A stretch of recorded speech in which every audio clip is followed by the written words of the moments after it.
आंदोलन में लगे हुए हमारे किसान अन्नदाता, सबसे पहले मैं उनको प्रणाम करता हूं और ये निर्णायक लड़ाई के लिए भी पूरे देश के लोगों से भी अपील हम लोग भी कर रहे हैं कि ये जंग जारी रहे जब तक ये काला कानून वापस न हो जाए।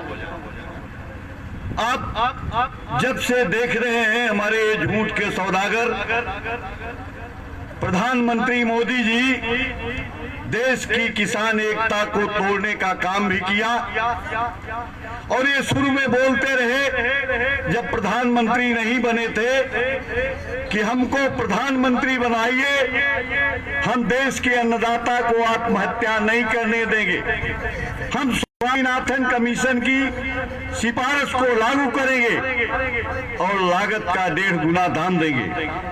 लेकिन हुआ क्या?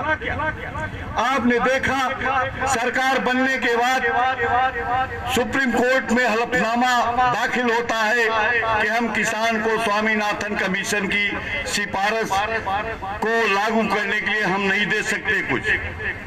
दूसरी तरफ आप देखिए कि जो एक कानून है 2002 में अटल बिहारी वाजपेयी की सरकार ने ठेका खेती कॉन्ट्रैक्ट फार्मिंग का प्रस्ताव पार्लियामेंट के पटल पर रखा था, लेकिन उस समय पास नहीं हो पाया। ये मोदी जी जो दिन रात झूठ बोला करते हैं, ये अडानी अंबानी और कारपोरेट के इशारे पर शुरू से ही काम करना शुरू कर दिया कि हमारे देश के किसान खेती धीरे धीरे मजबूर होकर छोड़ दें।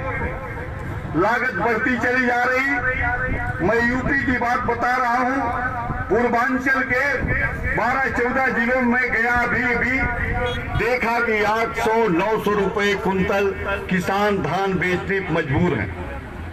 उसके लागत को आप देखिए कि ये डीजल का दाम बढ़ता चला जा रहा। जब ये सरकार आई, सरकारी नियंत्रण से तेल कंपनियों को आजाद कर दिया।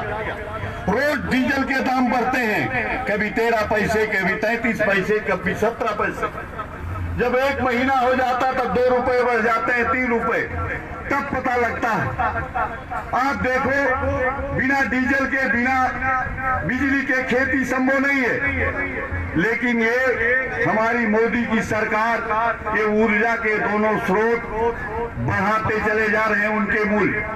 अभी तो हमारे पूर्वांचल यूपी की बिजली को निजी हाथों में देने जा रहे थे। लगातार आंदोलन हुआ तो 3 महीने के लिए उन्होंने समीक्षा के लिए हमारे योगी जी ने कहा कि हम रुक जा रहे हैं। अब आप समझ जाओ, आपके बिना मानवता जिंदा रहेगी। आप रोटी पैदा करते हो, दिन रात खेत में, चाहे वो जो जैसा मौसम हो, बरसात का, गर्मी का, जाड़े का, जहरीले जंतुओं को भी आप डरते नहीं। और इधर आप मोदी ने, योगी ने गौ माता के नाम पर पशु व्यापार पर पाबंदी लगा दी।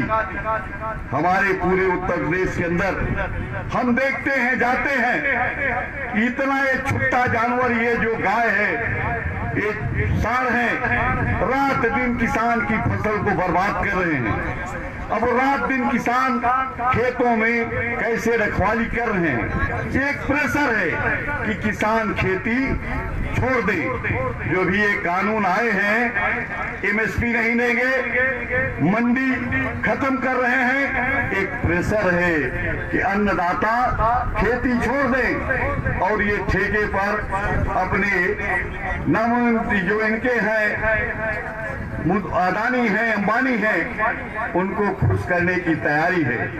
और ये आप नहीं रहोगे, आपके हाथ में खेती नहीं रहेगी, तो आप समझ जाओ कि रोटी इतनी महंगी हो जाएगी। यही कारपोरेट 80 रुपए किलो आटा बेचेगा। आज आप हालत देखो, 1400-1500 रुपए कुंतल गेहूं इस समय बिक रहा है।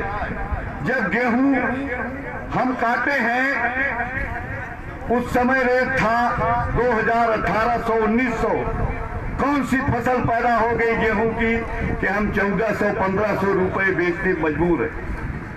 हिंदुस्तान के इतिहास में आलू की इतनी महंगी सब्जी आप कभी नहीं खरीदे हो जब आपके हाथ में सब्जी नहीं रही आलू। आपने बेचा 8 रुपए 7 रुपए, लेकिन कारपोरेट ने 50 रुपए तक मजबूर किया आपको खरीदने को।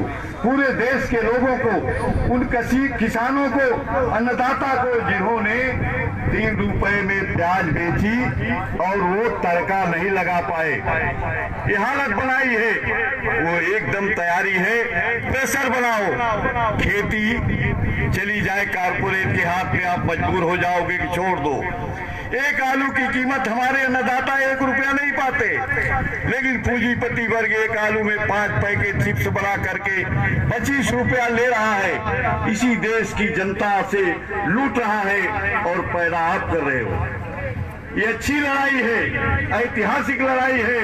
खेती बचाना है, आपको बचाना है, अपने किसानी को बचाना है, देश को बचाना है।